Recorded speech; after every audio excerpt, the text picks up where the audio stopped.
Hello, this is Horror Studio One, and this is my unedited podcast. Hey. Yeah. This is Horror Studio One coming to you again with my unedited podcast. How's everyone doing today? Feeling good? Feeling fresh? Feeling nice? Alright. Comment in the section below how you're feeling. Are you feeling happy because this is the happiest time of the day? I've had someone comment that just recently, actually.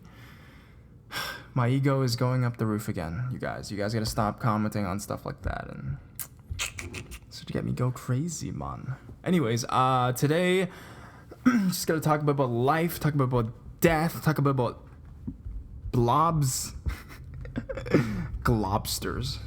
That's what we're going to talk about today. Yeah. If you don't know what that is, pause this video. Google that shit. Anyways, how's everyone doing? Actually, yeah, so I actually wanted to talk about a few stuff before getting into the meat of the topic of today. I really want to actually mention a really good friend of mine who has actually just drawn a new banner for me. And I think by the time I've uploaded this video, that banner should be up. It's a brand new banner. I'll grab you the guy's name. I really want to thank him. You can check out his Deviant art as well. And you can take a look at that. Take a look at his stuff as well. And, oh, God. I choked on my own saliva. So, the person I want to thank is Sir Diver. So this guy is, he's on YouTube. He has a few YouTube videos. He doesn't have many subscribers. So if you guys like art, like that kind of stuff, please go check out his channel. He has his own Deviant art as well, and it is gorgeous. Okay, his stuff is gorgeous. He actually approached me about a month and a half ago saying that, you know, he was a fan, he liked my content, and that he noticed that I didn't have any fan art yet, and that he would love to draw me some fan art. And I thanked him very much, and I said, yeah, go ahead. And after 1 month, he has finally finished. Oh God, what's going on? Brand new banner for Horror Studio One, and it's really good. I told him to add some creatures, leave it black and white so it kind of fits, you know, my logo as well. But you know, I told him to add some monsters, add some, you know, cartoony kind of stuff, because we are a cartoony horror channel. I don't want to make things too serious, so I told him to do that, and he did an awesome job, and I really want to thank him for that. So you guys can check it out on my channel or check out my buddy there as well. So yeah, just aside from that, man, I'm just so off today, you know what I mean? Life is tiring sometimes, man. A lot of stuff's going on lately, just a lot of school stuff, and a lot of the applications are going crazy. September's starting, so for those individuals going back to school, I think I know you guys know what I'm talking about. I gotta finish school soon, man. I want to get out in the real working world, man. Gotta start making real cash. Stop with the part-time jobs. And, you know, maybe if I'm big enough on YouTube, I can even be a full-time YouTuber. Who knows? I don't know, man. I don't know. Life's weird. Anyways, yeah, just quote me on that. Life's weird - Horror Studio One. I did say that. Yes, I said that. Life's weird. I hate life. Anyways, so the topic of today, I'm going to be talking about, you know, monsters, or better known as globsters. Now, what are globsters, you may ask? If you type globsters on Microsoft Word, they basically say it's not a word, but it is a word, actually. It is a word, and I did a lot of research on it, and I'll tell you guys a bit about that. When I was in high school, I was basically... There was a assignment we had to do on I think it was a psychology class on... trends and damn it, I forget the name. It was actually fads and trends or something like that. So I think the difference is that a trend is something that stays relevant for a while and then it eventually comes back, but a fad is something that can never come back or something like that. And you know, people chose stuff like Pokemon, different hairstyles, different brands. I think someone, you know, I mean, if you look at one example of a fad, I honestly think that Reebok's a fad. Who buys Reeboks anymore? Do you guys buy Reeboks? Did I just offend individuals who still wear Reeboks? But I mean, that's so 2005, isn't it? Like some companies like Reebok, Fat Farm. Oh shit, I just named 2 of those companies. Will they sue me now? Please don't sue me. I mean, I love you guys. But I'm just saying, like, it seemed like it was more popular back in the day when I was a kid, kind of thing, in the late 90s, early 2000s kind of thing. It seemed a bit more popular. So, of course, a lot of people did some crazy stuff, they did a lot of hairstyle, they did a lot of fashion stuff about fads and trends. But the fad that I did, which is really fucking weird. I mean, I look back at, like, my 15-year-old self, and it's like, what was I thinking, kind of thing. I did my project on Globsters. So what is a globster? It's a unidentified organic mass that washes up on the shoreline of an ocean or other body of water. So there's an actual fucking definition for that. For a thing that's unidentified that washes up on the shore. So if something gets washed up on the shore and then it's like unidentified, there's actually a name for that. So you just don't call that, what is that thing? No, thing is no longer, you can't do that. That's technically, by definition standards, thing is not the right definition. It's a globster, okay? So I did like intense research on that, and I presented it in front of my class, and then they were in awe, and my teacher was like, okay, and the word he like mumbled was interesting, kind of thing. There's nothing he could say. It's like, and then like, the reason why, I said it was a fad, I just gotta like clear myself out in case anyone from my high school class is listening to this. I'm telling you guys right now, you guys look at me with weird eyes and strange emotions. I'm gonna tell you guys right now the truth, because I had a channel, and I'm gonna tell you guys, I'm gonna rant, I'm gonna say whatever the hell I want now. Basically, yes, I've been having too many Tim Horton coffees, that's why I'm very... Okay, anyways, the reason why I said it was a fad / a trend, I think I said it was a fad because no one does it anymore, is that there's a lot of rich people that like to collect it. I'm not even kidding. That is true, man. You can't find it online, but just, I guess, Google rich people who collect lobsters. Like, they like to collect that kind of stuff, and they find it interesting. It's in the field of cryptozoology. Okay, and rich people do like to collect that. I mean, in some regard, I guess I was just being an idiot, and because I was running out of time, I basically had no idea how to choose any topics, so I chose this one. I don't know, but yes, in my knowledge, rich people like to collect washed up, unidentified objects on the beach. They pay heavy prices for that shit. And I think some of it has to do with various things. There's the St. Augustine monster, a carcass that was washed ashore in 1896. There's a bunch of them. Let's see. I'm going to click through Wikipedia just to see. Stronsay beast that washed ashore on Stronsay. So this one looks like a friggin' dinosaur, if you guys are into, who watched Jurassic World. I haven't seen that yet. Should I? Comment on the section below what you guys thought of that movie. Trunco. Oh, so Trunco is the nickname for an animal or globster. Oh, it's just that for that specific one in South Africa. Looks like what is it supposed to be? Looks like a cross between a whale and a panda. The one actually that I talked about, and the one that really got me interested in this topic was the Montauk monster. Which was, why I did it on the Montauk Monster was because it was in 2008. Okay, so 2008, that's when I did my project. So basically, it's a beast. If you guys don't know, the photograph is really disturbing. Actually, it's a beast crossed between a dog and a bird. And it's basically dead, and it was washed up in the Montauk, New York in July of 2008. People said they didn't know what it was, and the carcass actually had disappeared for some reason. It was stated that the Montauk monster was part of, this project by the government to create these fused monsters. Because there was a lot of cases where they had globsters and people eventually identified what they were, you know. There was this one, I think, let me just find it right here. I'm pretty sure I can find it.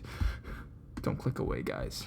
Anyways, basically there was this one, I had it before, Brez. What's going on, Brez?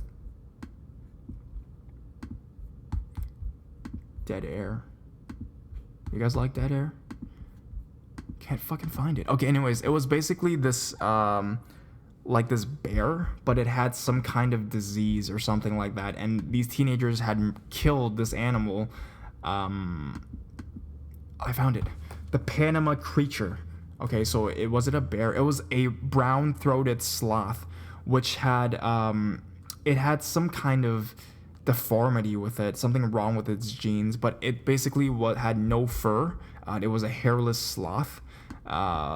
Somehow it got hairless, but the thing was, people took photographs of this creature and put it online, and people thought that it was an alien or a long lost cousin of ET. So basically, that's what they thought. These teenagers actually ended up killing this creature as well. And once identified, the corpse was eventually buried. But back to the Montauk monster, it was something that was never identified what the hell it was, you know? Even till today, people say it's a raccoon, but it's not a fucking raccoon. A raccoon does not look like that. Basically, the face is a bird, but the body is a dog. Think about that. And it was like washed up on the beach or whatnot.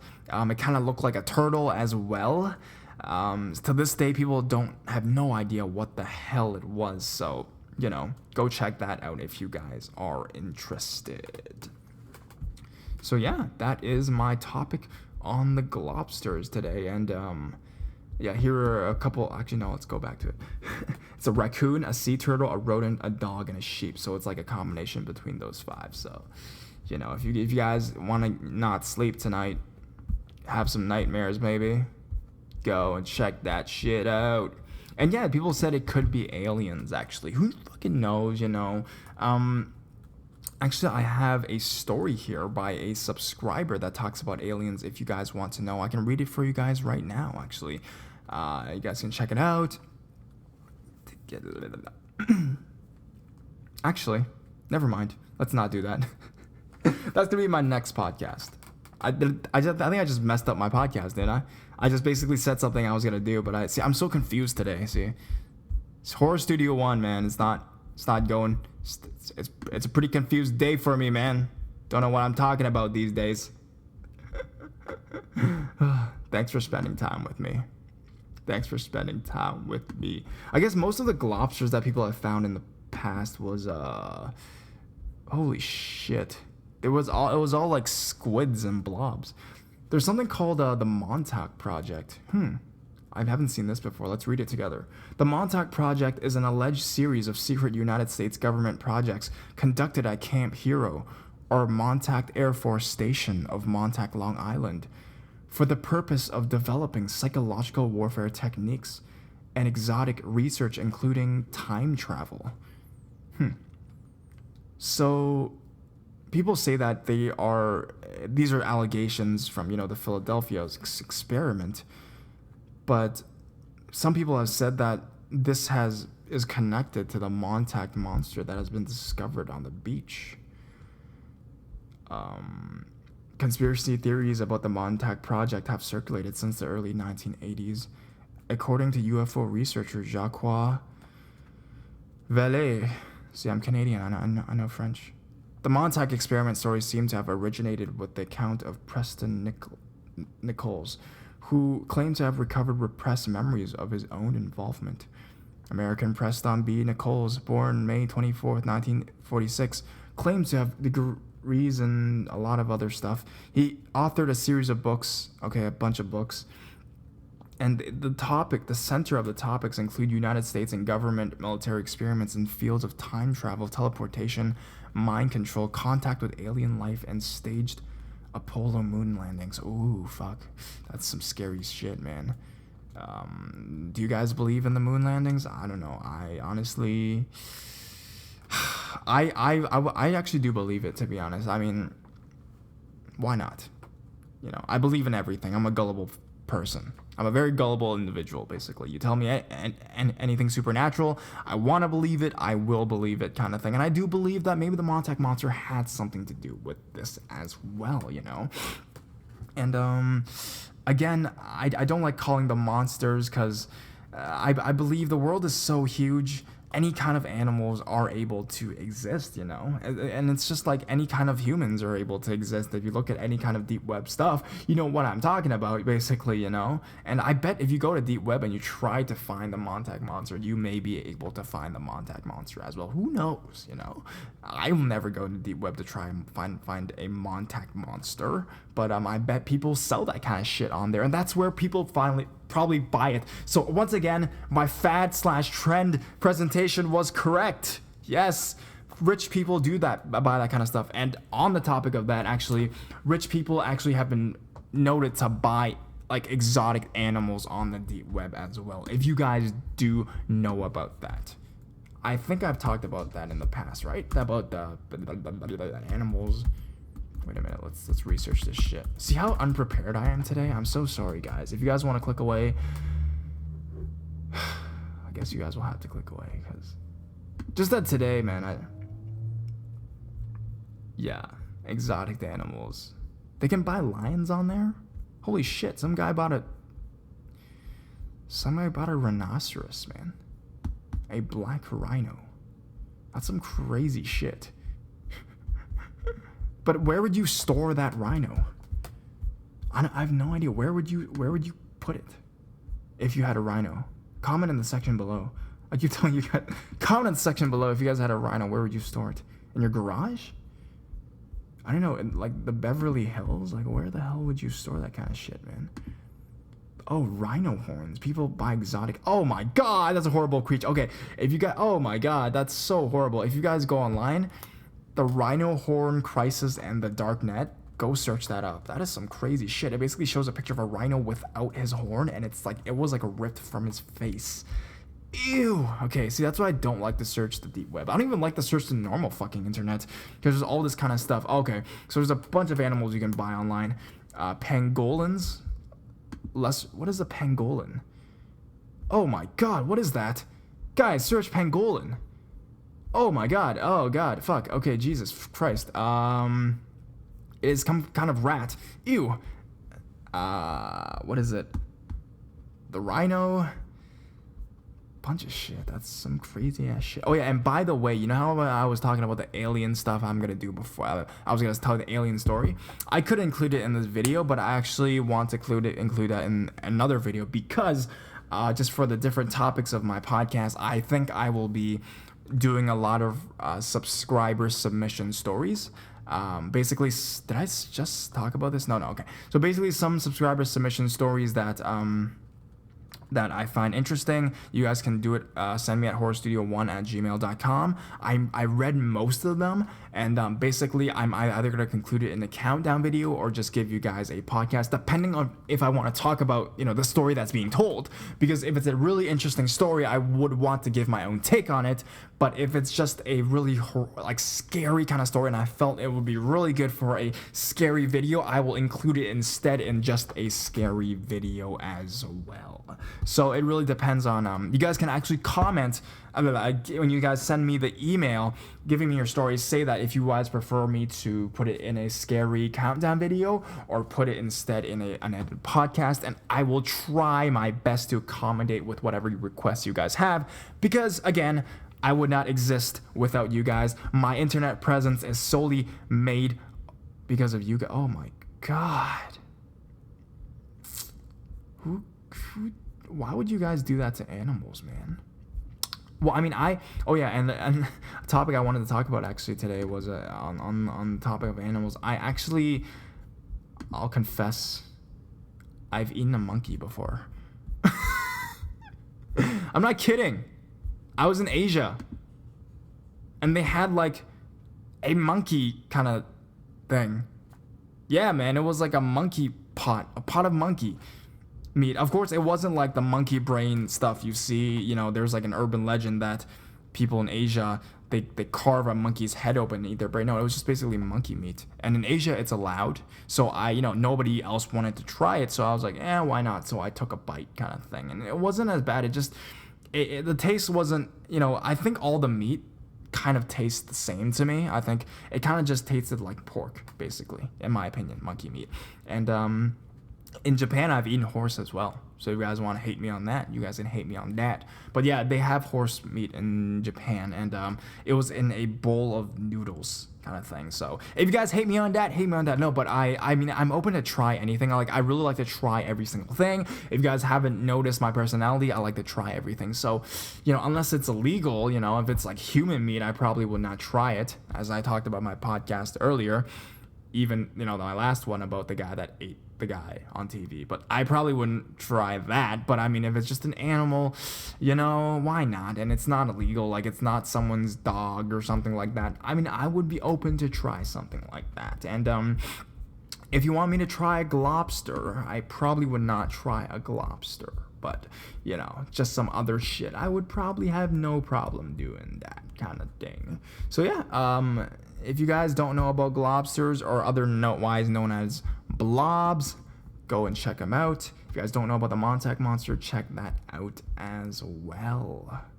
It was claimed actually that the guy, it was basically the size of a cat, but then some guy took it and put it in the woods in his backyard. I don't know why someone stole it. See, that's why there's so many conspiracy theories about it, because why the hell would someone take that, right? It's definitely a science experiment. It looks like a fucking science experiment, basically. It looks like something that Spider-Man would fight in a movie, in the next Spider-Man movie or something like that. But it's basically saying that it's basically originated from, it's another conspiracy theory on top of the one we talked about before, the Montauk, laboratory, was that they're saying that it came from an animal testing facility that's run by the government called the Plum Island Animal Disease Center, which they're saying that inside that center, they're actually conducting these experiments on these animals, and thus, the birth of the Montauk monster kind of thing. So, there's actually been various similar cases around that area. Like, there's been very odd-looking identified creatures found around that area a lot. So, you guys might want to do some research on that. Go check that out as well. So, yeah, sorry today, I'm not really, as hyped up. I'm really hyped up, but my preparation today has been pretty shitty. I apologize for that. I acknowledge my own failures in life. So if you guys want to hate in the comments section below, go ahead and do that, man. I just felt like today was more of a chill day. I just want to talk up to you guys directly. Put me on the background. I know some of you guys listen to me talk before you guys sleep. I want to thank you guys for that. Hope you guys don't have nightmares. Anyways, here's Horror Studio 1. Today's going to be a bit shorter one, a bit chill kind of thing. So, yeah. I guess I'll be talking to you guys again tomorrow anyways. So, bye for now.